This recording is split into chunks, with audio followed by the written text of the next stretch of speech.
Yeah, the dream of a caravan on the coast has turned into a nightmare for a number of owners who've spoken to the BBC about losing tens of thousands of pounds.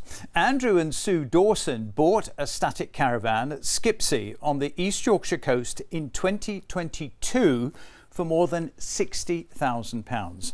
Just 2 years later, they walked away with £17,000 when Mr. Dawson was diagnosed with incurable cancer. Financial experts are warning anyone thinking of buying a caravan to take extreme care.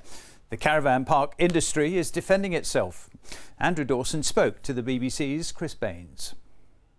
We just joked, we should buy a caravan, and the more that we thought about it, thought, well, it would be nice actually to go away on weekends, and we've got 4 young grandchildren as well. Elsie, what do the ducks say? Quack, quack.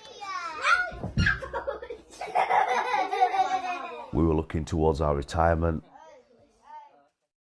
I received a cancer diagnosis back in February of this year, and it's a 4th stage cancer, so there's no cure. Then they gave me 6 months to, as they describe it, a few short years. And I know that it's going to catch up with me.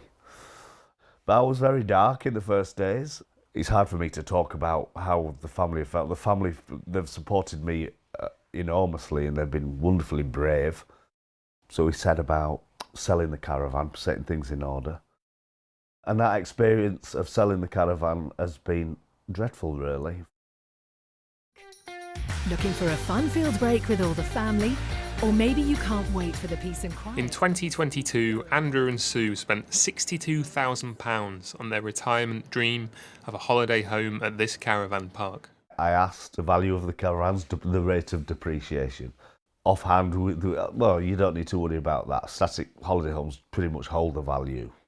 After the cancer diagnosis, Andrew wanted to sell his caravan quickly and focus on his health, so offered to sell it back to the park's operators for only £25,000, less than half what he had paid for it. But Park Dean weren't interested, so he cut his asking price to just £17,000, which a sales rep accepted. We just wanted it done. But on the day Andrew and Sue cleared out their caravan to complete the sale, Park Dean withdrew their original offer and said they would only pay £16,000. So angry. Just really, we've got enough to deal with at the moment, but we expect them, when a member of their staff makes you an offer, that they would honour that. And just the complete lack of empathy, just disappointed, feel they've let us down. Park Dean told us they were aware of and sympathetic to Andrew's situation.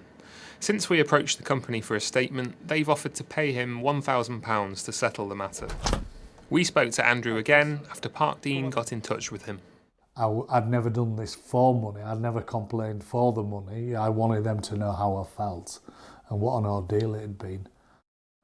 So as far as I'm concerned, I just move on now, put it behind me and get on with life, really. And of course, it goes without saying we wish Andrew all the very best. And just to say that this BBC News article online has the stories of other families who bought at Tattershall Lakes in Lincolnshire.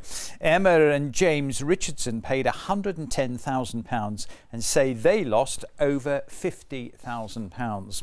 Well, Paul Lewis is a top financial journalist, and he told me about the pitfalls and the pleasures of owning a caravan.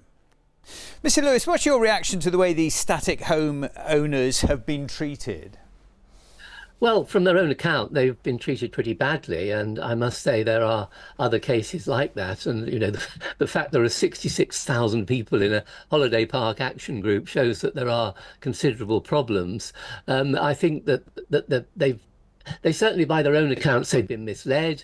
Whether they wanted to rent it out or whether they just wanted to live there, things have not turned out as they hoped. And you have to remember with these, well, they're caravans. They're not really homes. They're caravans. You don't own the ground they sit on. You can't move them. You can't control the ongoing charges, and they are very difficult to sell. So I am very sorry for them, but there are a lot of people in this position, I'm afraid. Is buying a van something that should be done if you have spare money? Because the depreciation seems staggering.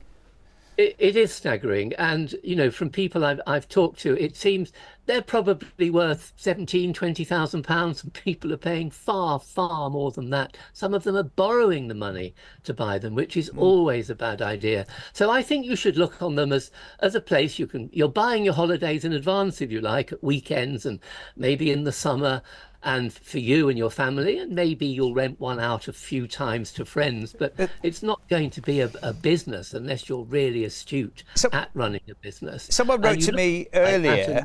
Well, at the end, when I don't need them anymore, they're going to be worth a great deal less. But hey, I've had nice holidays for 20 years.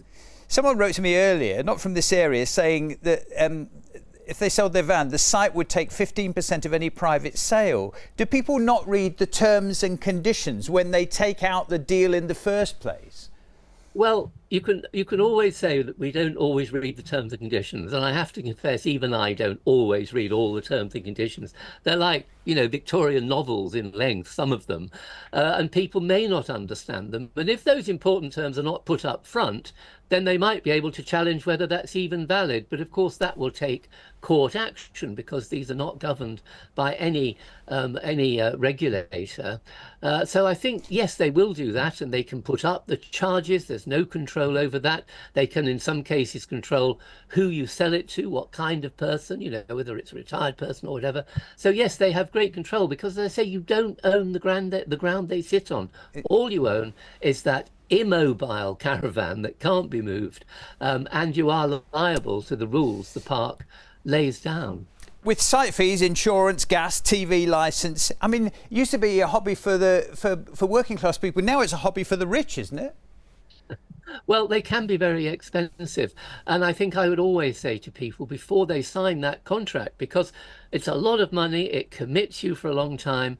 Before you sign that contract, get legal advice. Now, people don't want to do that, but if you're spending tens of thousands of pounds on something you don't know very much about, especially if you're hoping to rent it out to somebody at some point, you really need legal advice from a solicitor, and one that you find, not one the park recommends. So get legal advice and get someone else to point out the possible pitfalls. And then, of course, if you think it's worthwhile, go ahead, but always remember when you come to sell it, it's going to be worth a lot less than you paid for it. Very, very good advice. Mr. Lewis, good to have you on the programme tonight. Thank you very much indeed. Most grateful.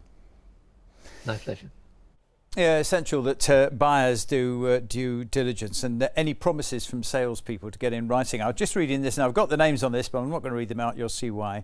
Myself and my late husband bought a static caravan worth in total £92,000. Cutting a long story short, my husband died before even moving in.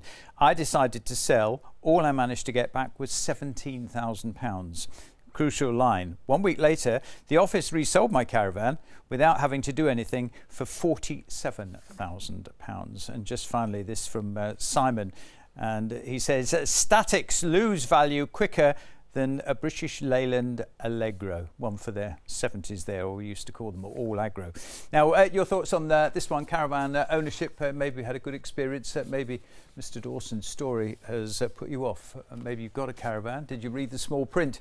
And is a static van worth it? Here's how to get in touch. The email address is there, looknorth@bbc.co.uk, looknorth@bbc.co.uk. Follow me on Twitter, Peter_Levy, tweet now, or text 81333, 81333. Start the text with the word Look North. We'll have some at the end of the programme, but you've got all evening to write. We'll have some more of your caravan stories tomorrow night as well.